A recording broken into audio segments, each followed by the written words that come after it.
தமிழ்நாடு பார்த்தீங்கன்னா 9.69ல் இருக்கும், 9.69ல்.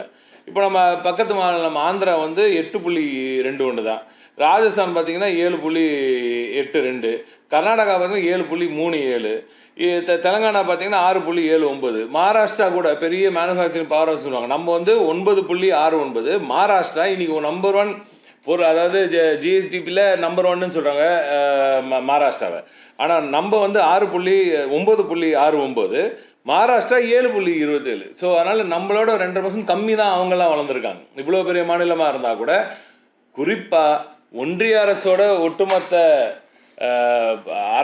அரவணைப்பில் இருக்கிற மாநிலங்கள் எல்லாம் கூட கம்மியாக தான் வளர்ந்துருக்கிறது. ஆனால் நீங்கள் கொடுக்கவில்லை என்றாலும் பரவாயில்ல, என் மாநிலத்தை நான் பார்த்துக்கன்னு சொல்கிற திராவிட நாயகன் அவர்களின் இந்த மாநிலம் தான் இன்று இவ்வளோ பெரிய வளர்ச்சியை கட்டியிருக்கு.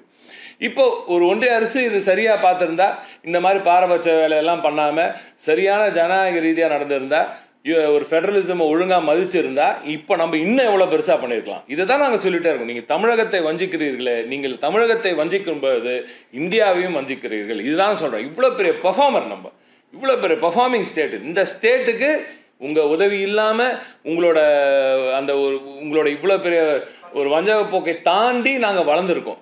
நீங்கள் எங்களையும் சரியாக ட்ரீட் பண்ணிங்கன்னா, ஒரு சரியான பார்வையில் தமிழகத்தையும் பார்த்தீங்கன்னா, நீங்கள் எங்களுக்கு எக்ஸ்ட்ராலாம் கொடுக்க தேவையில்லை, எங்களுக்கு தர வேண்டியதை தந்தீங்கன்னா இன்னும் எங்கே வளர்ந்துருப்போம் நாங்கள் அப்படின்றத நீங்கள் யோசித்து பார்க்கணும். எனவே இப்படி ஒரு இக்கட்டான சூழ்நிலையில் கூட தொடர்ந்து இந்த மாநிலத்தை வளர்த்தெடுத்திருக்கும் திராவிட நாயகன் அவர்களுக்கு மிகப்பெரிய ஒரு வெற்றி இது.